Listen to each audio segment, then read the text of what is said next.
ഇത് മാസ് മോട്ടോഴ്സിൽ നിന്നാണ് Honda Activa 125 നമ്മൾ വർക്കിന് കയറ്റിയിട്ടുണ്ട്. നമുക്കതിനകത്ത് ജോബ് കാർഡിൽ പറഞ്ഞിരിക്കുന്ന വർക്കുകൾ എന്ന് പറഞ്ഞാൽ ജനറലായിട്ട് സർവീസ് ചെയ്യണം.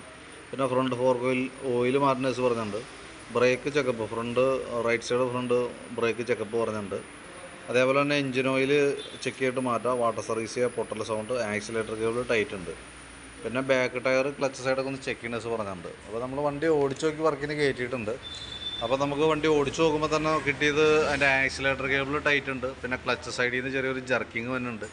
അതൊക്കെയാണ് പ്രത്യക്ഷത്തിൽ കാണിച്ചത്. പിന്നെ വണ്ടി ബാക്ക് ടയർ കംപ്ലൈൻറ്റാണ്. അപ്പോൾ ബാക്ക് ടയർ കംപ്ലൈൻറ്റ് ഉള്ളത് കൊണ്ട് തന്നെ വണ്ടിക്ക് ഒരു പാളൽ കാണിക്കുന്നുണ്ട്.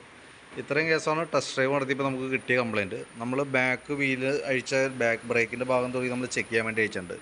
ബാക്കിലത്തെ ടയറിൻ്റെ കണ്ടീഷൻ മോശമാണ്. കാരണം ഈ സെൻറ്റർ ഭാഗം മാത്രമേ ഉള്ളൂ, അത് കയറി ഇറങ്ങിയിട്ടുള്ള തേയ്മാനമാണ്. അപ്പോൾ ഈ ടയർ മാറ്റിയിടാണെന്നുണ്ടെങ്കിൽ ഈ പറഞ്ഞ രീതിയിൽ നമുക്ക് വണ്ടി ഓടിക്കാൻ കുറേ കൂടി കംഫർട്ടാവും. കാരണം എന്ന് വെച്ച് കഴിഞ്ഞാൽ ആ വെട്ടലും ആ പാളൽ കാര്യങ്ങളൊക്കെ മാറും ടയർ മാറ്റിയിട്ട് കഴിഞ്ഞാൽ.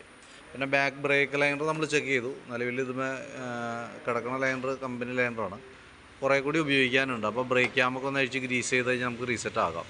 അതേപോലെ ബാക്ക് വീല് പിടിപ്പിക്കുന്നത് ഈ ഒരു ഷാഫ്റ്റിമാണ്. അതിൻ്റെ ബെയറിങ്ങിൻ്റെ പ്ലേ ഒക്കെ നമ്മൾ ചെക്ക് ചെയ്തു. നിലവിൽ വേറെ കംപ്ലൈൻ്റ് ഒന്നുമില്ല. പിന്നെ ബാക്ക് ഗിയർ ബോക്സിൻ്റെ ഭാഗത്ത് വരുന്ന ഓയിൽ നോക്കി നല്ല ഓയിലാണുള്ളത് കേട്ടോ. പിന്നെ എയർ ഫിൽറ്ററൊക്കെ നമ്മളൊന്ന് ചെക്ക് ചെയ്യാൻ വേണ്ടി അയച്ചു. എയർ ഫിൽറ്ററൊക്കെ കുറച്ച് പൊടിയൊക്കെ ഉണ്ട്. തൽക്കാലം തുടച്ച് ക്ലീൻ ചെയ്ത് നമുക്ക് റീസെറ്റ് ചെയ്യാം. നമുക്ക് അടുത്ത സർവീസിൽ എയർ ഫിൽറ്റർ മാറ്റിയിടാം. കാരണം അടുത്ത സർവീസിലൊക്കെ ചെയ്യുന്ന സമയത്ത് സിലിണ്ടർ ഹെഡിൻ്റെ ഭാഗം കൂടി അഴിച്ചിട്ട് നമുക്ക് ഹെഡ് ക്ലീനിങ് കൂടി കൂട്ടത്തിൽ നടത്തി വിടണമായിരിക്കും നല്ലത്. പിന്നെ അതേപോലെ തന്നെ നമുക്ക് ക്ലച്ച് സൈഡ് അഴിച്ചിട്ടുണ്ട്. ക്ലച്ച് സൈഡ് അഴിച്ച് ചെക്ക് ചെയ്യുന്ന സമയത്ത് നമുക്ക് ഈ സൈഡിലെ ഓയിൽ സീൽ ലീക്ക് ഉണ്ട്, ക്രാങ്ക് ഓയിൽ സീൽ ലീക്കാണ്. അപ്പോൾ അത് അഴിച്ചാൽ നമുക്ക് ആ ഓയിൽ സീൽ മാറ്റിയിടാം. പിന്നെയെന്ന് പറഞ്ഞാൽ നമുക്ക് അതിൻ്റെ ബെൽറ്റിൻ്റെ കണ്ടീഷനൊക്കെ നോക്കി, ബെൽറ്റ് കുഴപ്പമൊന്നുമില്ല, കമ്പനി ബെൽറ്റ് അടങ്ങണേ, ഒറിജിനൽ ബെൽറ്റ് തന്നെയാണ്.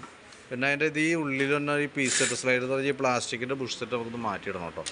കാരണം അത് അത്യാവശ്യം പ്ലേ കാണിച്ചിട്ടുണ്ട്. പിന്നെ അതൊക്കെ ഒന്ന് ക്ലീൻ ചെയ്തിടാം. ഇത് ഈ ക്ലച്ച് നട്ട് വെട്ടി അഴിച്ചാനാണ്, അപ്പോൾ അതൊന്ന് മാറ്റി പുതിയതിടാം. ക്ലച്ച് ഔട്ടറിനകത്ത് അത്യാവശ്യം ഗ്രീസിൻ്റെ മയമൊക്കെ ഉണ്ട്, അപ്പോൾ അതൊക്കെ ഒന്ന് ക്ലീൻ ചെയ്ത് റീസെറ്റ് ചെയ്യാം. പിന്നെ ബെൻഡെക്സിൻ്റെ ഭാഗമാണത്. ബെൻഡെക്സ് നമ്മൾ ചെക്ക് ചെയ്ത നിലയിൽ കുഴപ്പമൊന്നുമില്ല, നല്ല ഇതാണ്.